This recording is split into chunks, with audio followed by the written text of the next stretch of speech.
climb up the cliff. Without no one, nothing on your back, and no one shooting at you. Okay, and that was the case in 1944. So we had, just to explain what's happened actually. So the bombing took place between 6 and 6:30, no problem. As you see the result, the bombing was accurate. The landing of the troops, I told you that we had difficulty with the weather and the landscape. Weather, the sea was rough. But when I say rough sea, bad weather, rough sea, all the men were seasick. No one was seasick? I hope you won't be seasick tonight because as you see it's so smooth. But when you're seasick, I can tell you it's awful. That is one problem. The second problem is the landing craft ship, the Higgins boat, are small, they are made of wood and they are flat and very hard to control when the sea is rough. And imagine the view they had from the sea when they saw the coast. They couldn't see the coast. You had dust, you had smoke after the bombing. So the landing craft ship are going to be pushed in the wrong direction and they're going to be pushed in the direction of the other place. You see the other one over there? It's called Point de la Percée. When the Rangers realize for the wrong place, you have to follow the coast. Come along here.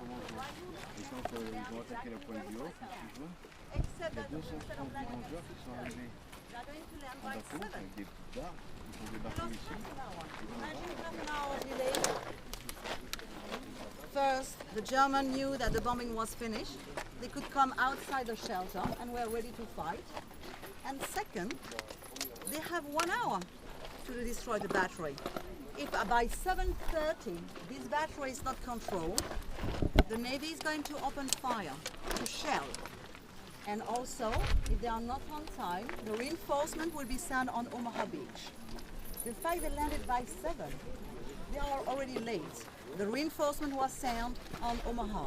And for the rest of the battle, they are going to wait until the Navy will open fire. So the Rangers had a short period of time to climb up. I don't know if you have seen in the movie this morning, in the memorial, people using grappling in the movie, ladder to climb up. You remember in the movie you have seen people, German shooting from the cliff and Rangers trying to climb up the cliff? This is where we are. And what you have seen that was filmed during the training. This grappling didn't work that well. The sea was rough. The waves are going to fill up the boat. The ropes were full of water, far too heavy to get to the top of the cliff. That is one problem. Ladder, okay, it's nice to bring a ladder against this cliff when it's flat. You had bomb craters, water, difficult to bring everything. It was not that easy. What is going to help? During the shelling, part of the cliff collapsed. You see that? Part of the cliff collapsed. And that is going to build like a ramp. So that is going to help for the first men to get to the top. Oh, it took only a few minutes for them to get to the top. But already a lot of them were wounded or killed or captured as prisoners of war while they were climbing up. They arrived here was just a few minutes before the Navy started to shell. And at 7:30, the Navy is going to start to shell. Imagine for the Rangers, they were between two fires. Friendly fire, Navy, and the Germans. And you know what happened? Rangers told us that. The statistics say that it's very rare to have two shells to arrive at the same place. So a shell did arrive and explode. They jump from one bomb crater or shell crater to shell crater because you have very few possibility that shells arrive at the same place.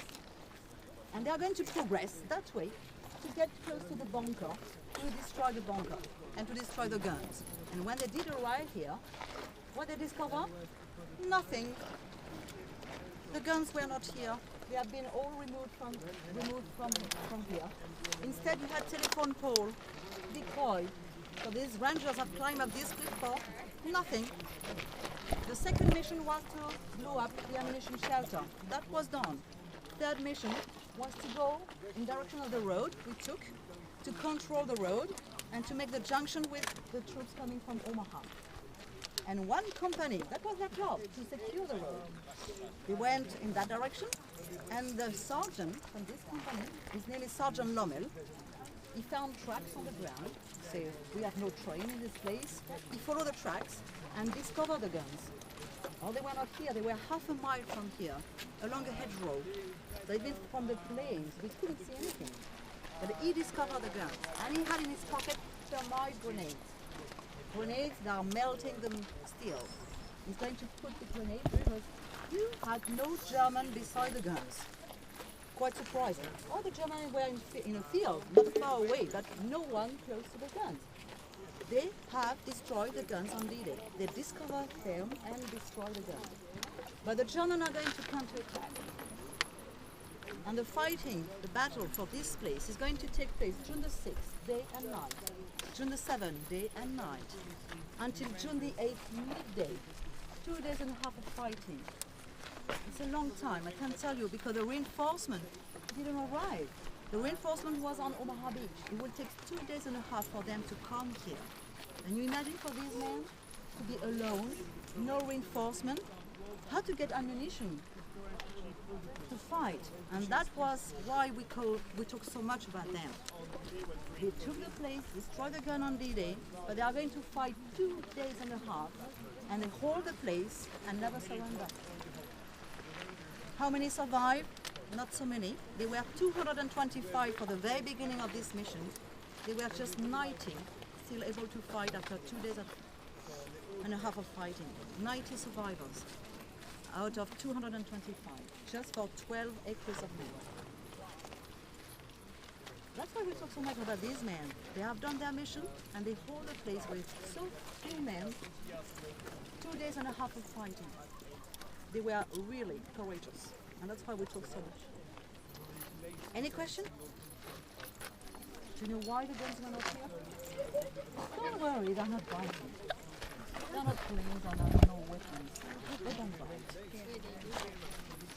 The guns were not here because these were not safe. Okay? And the Germans have started to build bunkers. If you put furniture until the house, you have to wait until the house is finished to put the furniture inside. Okay? It's the same for a battery. You have to wait until it's finished to put the guns. And this place was still under construction. You have 2 bunkers built, you had 6 guns. That place was not shipped, and that's why the Germans had removed the guns away. Yes? The grenade? What do you mean by it? Yes, but the grenades, or they make an explosion. That is one possibility, and that makes noise. Okay, and for my grenades, they are not making noise. They have special things inside, so they heat, and the steel will melt. And that is a way to destroy the gun, but that doesn't make any sound. Because if you throw a grenade, you make a noise, and the German could have heard it. And that was why we had thermite grenades in that time, not to make any noise. We couldn't take the risk of being attacked by Germans. They were not so numerous. Imagine the number of Germans we have. Okay? I give you 10 minutes of time. It is 3:05 on my watch. You can go around and you can go inside this one. This is where the other groups is coming down. Take any picture you want, and I meet you just at the top of the staircase in 10 minutes, okay? And I'm going to go down the steps and look over the edge of the cliff.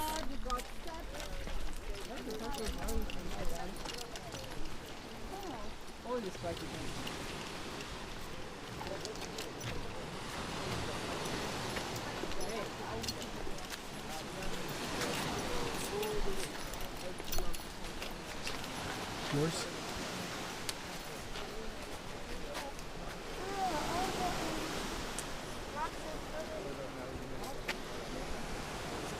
You see the cliff in the distance.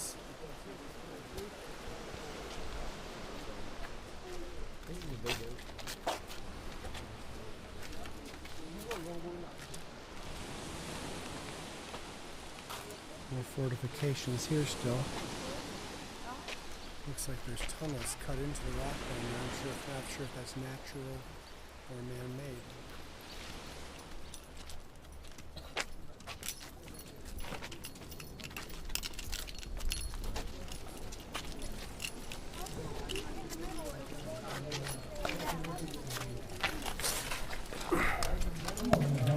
inside there. You can get down inside, and there's gunnery in there.